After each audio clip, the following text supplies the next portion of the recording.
একটু ধরে রাখেন।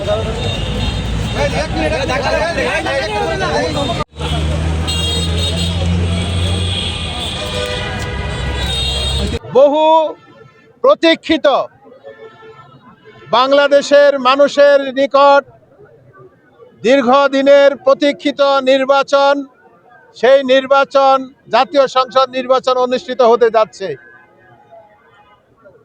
দীর্ঘ প্রায় 17 বৎসর এদেশের জনগণ তার স্বাধীন ইচ্ছামতো ভোট দিতে পারে নাই, নিজের ভোট নিজে দিতে পারে নাই। স্বৈরাচার শেখ হাসিনার সরকারের, অবৈধ হাসিনা সরকারের ভোটের রাজনীতিকে সে চিরতরে বন্ধ করে দিয়ে তার ইচ্ছামতো একটি নির্বাচন কমিশন গঠন করে দিনের ভোট রাতে করে বিনা ভোটের নির্বাচিত সরকার, স্বৈরাচারী সরকার দীর্ঘদিন এই দেশের মানুষের কাঁধে চেপে বসেছিল। জনগণের আন্দোলনের মুখে সেই সরকারের পতন হয়েছে, আপনারা সবাই লক্ষ্য করেছেন। এখনো পর্যন্ত নির্বাচনকে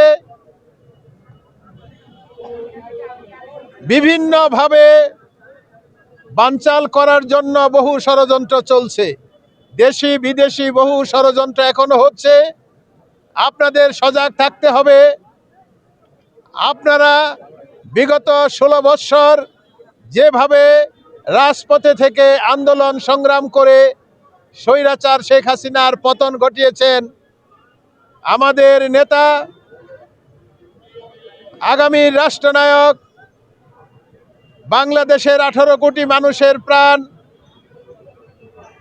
প্রিয় নেতা বিএনপির সম্মানিত ভারপ্রাপ্ত চেয়ারম্যান জনাব তারেক রহমানের নেতৃত্বে বিগত আন্দোলন সংগ্রামে যেভাবে আমরা আপনারা সবাই রাজপথে থেকে স্বৈরাচার সরকারের পতন ঘটিয়েছি, ইনশাল্লাহ কোনো ষড়যন্ত্র আগামী জাতীয় সংসদ নির্বাচনকে বাধাগ্রস্ত করতে পারবে না। নির্বাচনকে প্রতিহত করার জন্য, নির্বাচনকে বিলম্বিত করার জন্য বহু রকম ষড়যন্ত্র হচ্ছে। আপনারা লক্ষ্য করছেন কিছু সংখ্যক ওই স্বৈরাচারী সরকারের দোসররা এখনো বিভিন্নভাবে দেশে রাজনৈতিক অস্থিতিশীলতা তৈরি করার চেষ্টা করছে। সেই সকল ষড়যন্ত্র প্রতিহত করবে।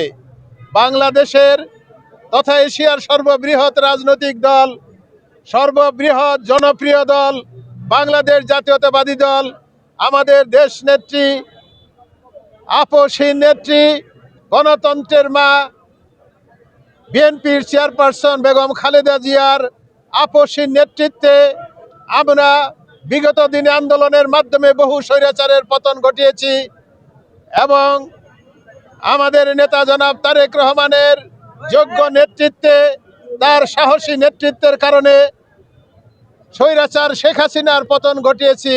ইনশাল্লাহ সামনেও যত ষড়যন্ত্র আসুক, সকল ষড়যন্ত্রকে মোকাবেলা করে এই দেশের মানুষের ভোটের অধিকার বাস্তবায়ন করে এদেশের গণতন্ত্রকে পরিপূর্ণতা দান করে আমাদের নেতা জনাব তারেক রহমানের নেতৃত্বে এদেশের জনগণ ভোটের মাধ্যমে আগামীতে বিএনপিকে ইনশাল্লাহ ক্ষমতায় নিয়ে আসবে আমরা বিশ্বাস করি এবং তারেক রহমানের নেতৃত্বেই আগামীতে সরকার গঠন হবে। আমাদের এই গাজীপুর 1 আসনে এখনো যদিও মনোনয়ন ঘোষণা করা হয় নাই, কিন্তু ইনশাল্লাহ আপনারা নিশ্চিত থাকেন আগামী 1 সপ্তাহের মধ্যেই আশা করি এই গাজীপুর 1 আসনের মনোনয়ন ঘোষণা হবে এবং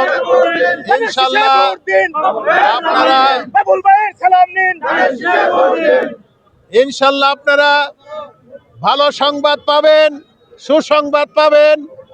আপনাদেরকে সাথে নিয়ে বিগত প্রায় 30 বৎসর